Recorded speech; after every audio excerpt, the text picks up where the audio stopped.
Hi, it's 975 and welcome to Elite Dangerous on the Legacy version on Xbox. We were just hanging out in Seoul doing some piracy.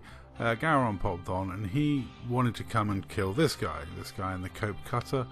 And he said to me, this guy always flies a cope cutter generally. He's one of those people obviously averse to dying. He also uses fighter lag, which was, by the time I dropped in, there's this fighter shooting at me, that blue stuff. Yeah, by the time I dropped in, he'd already deployed a fighter. He was fighting Gowron, who's in a crate Phantom with plasma chargers, and he's in a cutter, and at the point I'd already dropped in, he'd already deployed his fighter. So clearly he's someone who relies on that crutch of a fighter to help him through, cause a bit of lag, throw the opponent's aim off. And I really need to fix the engineering on this ship because I haven't got the long range railguns yet. In this video is three people, Syrian, and I cannot remember what tile I used for Syrian because he hasn't been on the game for that long. Took a long absence from the game. Commander Gowron, whose idea it was to come down and shoot this guy, and Dark Owl, who was a little bit delayed getting over here because his jump range wasn't quite as good. Gowron dropped out of party because he was getting invites from the TOC party, which was kind of awkward for comms, but you know, we carried on fighting anyway. And yeah. Somebody in a cope cutter is never going to stick around to the end of a fight, then the mentality is they're just not the type of people that are going to take rebuys or fight to the death. Generally, even in a 1v1, these sort of people will jump away, will always seek to escape, but they're not going to fight a 1v1 to the death, which is kind of a bit sad. It's something that's disappointing to see in the game because like a rebuy is not that much. If you're going to agree to a 1v1 or fight a 1v1, you should be willing to take it to the death. I mean, and also you're giving yourself less opportunity to win. I can point to dozens of fights on my channel, especially those clips from Commander Mality, where he only won because of that last 10% of his hull. You know, there are times that quitting early is what loses you the fight, because if you'd have fought on, you could have actually won, because when you've got no shields and you've got hull only, your hitbox becomes smaller. You know, you can pip manager, you can put 4 pips into engines because shields aren't a factor anymore. You're suddenly more maneuverable, you get a new lease of life, and suddenly you're back in the fight. You know, it's kind of a weird situation when you get somebody that's going to always run away, because when they always run away, they're not giving themselves any opportunity to actually win the fight. They're doing themselves a disservice. This guy's not really doing himself that much of a disservice because he's someone that's, you know, using fighter lag in a cutter, so I'm not going to give him the most credit in the world anyway. You know, it's been a thing lately. I've been fighting a lot of big ships, and I've been fighting a lot of big ships that use fighter lag, which is disappointing to say the least. However, it wasn't the cope cutter or the fighter lag that I considered to be rude. I'll get to what I consider to be rude at the end of this video. But I'll be honest, I didn't think I'd be back hunting cutters and getting annoyed by fighter lag, because it is and can be quite annoying. I mean, that fighter's been sat there you know, attacking me this whole time, doing the DPS of basically an unengineered vulture. The DPS on those fighters is actually reasonably decent. It's the equivalent of 2 unengineered large hardpoints, roughly. So, you know, it's sat there just tinking away when it hits, and it causes lag, which you'll see as this, you know, fight progresses. The lag gets worse and worse, and I'm sat here using fixed weapons, which, you know, I'm not consistently sure they're going to hit where they should be hitting, because, you know, the fighter lag's kicking in and he's moving and starting to jerk about, and that just makes it awkward. It does annoy me that people use fighter lag. It's one of the things that I don't like. Yeah, I mean, fighters are in the game. People sort of say to me that, you know, fighters are in the game, people should be allowed to use them, and it's like, I would agree if they worked. If they didn't cause terrible lag for your opponent, I would be all for you using your fighter. It's in the game, it's something you should be able to use. But there's too many bugs and glitches, and you know, it's a known bug, it's a known problem, and people who persist using it when it's a known problem, even when they're advised and shown, you know, that it is a known problem, that is something you know, I'll always be polite. The first time someone uses a fighter against me, I will politely ask them to leave it in the hangar and then go off their response from there. This guy clearly needs every little advantage he can get, so I don't see him putting the fighter away anytime soon. You know, oh, I'm putting my wing beacon on, so Dark Owl will be gracing us with his presence shortly. Now this guy is obviously getting attacked by a wing. He was in Desiat.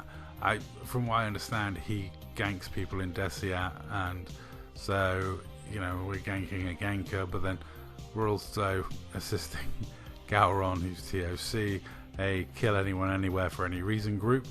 So, you know, there's no good guys in this one. It's all bad guy on bad guy action, and yeah, I think he decides that he's had enough and decides to leave. And because he used fighter lag on me, I think, well, I've got a wake scanner, let's use it.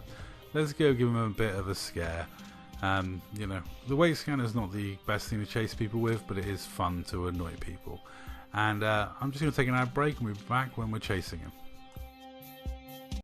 So we're going to take a pause to take a quick look at what you guys sponsor. With your guys' views, you help out Big Red Rooster Cockerel Rescue, helping out cocks of all sizes, all shapes, and for the love of the cock, keep watching so we can raise money for this lovely little animal rescue and save birds like my little co-pilot here. Yeah, so I've speeded up the chase quite a lot, as you can see. The first fight was at like 1.25 speed. This is sped up like 4 times speed, but basically it became a game of chain interdicting a guy and annoying the crap out of him. I'm not going to kill him because it's going to, you know, he's in a cutter, we've not got a cutter in the wing, so effectively you can pull him, shoot for a bit, and then he low wakes up. And then you pull him, shoot him for a bit, then he low wakes up. But my god, can get annoying. And also, you may eventually whittle his shields down because he's got to make it to the station to recharge those shields. You'll see, my shield's going to get a nice healthy recharge back, but his, with the constantly being shot at, you know, don't do so well. And yeah, and it's quite good fun, and it's, you know, it's just fun watching us like blast this poor guy. But yeah. But we keep the pressure on, we keep chasing.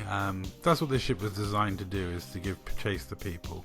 The problem with the game is eventually they will de-instance, or they'll do something smart, because it is possible and it is actually really easy to escape from this sort of pursuit, just because of how long it takes for the wake scanner to work. But one moment. Eventually. So that was another high wake, we scanned it, high waked after him. Now he's in another system trying to make it to a station, and by this stage he's a little bit panicky because, you know, he's getting chain interdicted. Those shields are getting, you know, dimmer and dimmer, and yeah, no way out. Now, I have put this in escape and evasion guides before, and I have mentioned this on many occasions. If you're being attacked by this sort of pursuit, you high wake to another system, immediately drop down at the start, and as long as you do it immediately, they won't get to the system in time to see your wake. Or you can just keep jumping away until you eventually de-instance with them, because you will eventually. It's the most systems I've gone through chasing someone, there's been about 7 or 8 before a de-instance hit, and then they were in the same system. They didn't drop down, but they unfortunately de-instanced from me, and there was nothing I could do about it. I don't know whether he de-instanced or whether he waked and jumped down, but when we got to the next system that he jumped to, he wasn't in Super Cruise and we couldn't see a wake. So either way, he escaped. Nothing I could do about that. Ironically, he did come back on, but by then I was waiting at the station for him. Motherfucker. Yeah, I bet he wasn't very pleased to see me. I was actually coming out of the station after fully loading my frags and recharging my shields and getting my banks back, and he turned up, and I just gave him a few love taps as he went into the station. There's nothing, I'm not going to be able to kill him without getting murked by the station. We're not in friendly Archon Delane space where I can shoot him for power play reasons in the no-fire zone, and I wasn't switching allegiances to the station just to try and hurt him. it just, yeah, there was no way I could get away with blasting him in the no-fire zone. So I just nudged him a few times, gave him a bit of a scare. You know, it was the whole point of chasing after him, to be honest, because cope cutters are incredibly difficult to kill unless you want to use torpedoes or some other insta-gib way. And even then, I mean, a cope cutter should easily be able to evade torpedoes because they can outrun them, and obviously they can jump up so quickly. You need a cutter if you're going to go after cutters.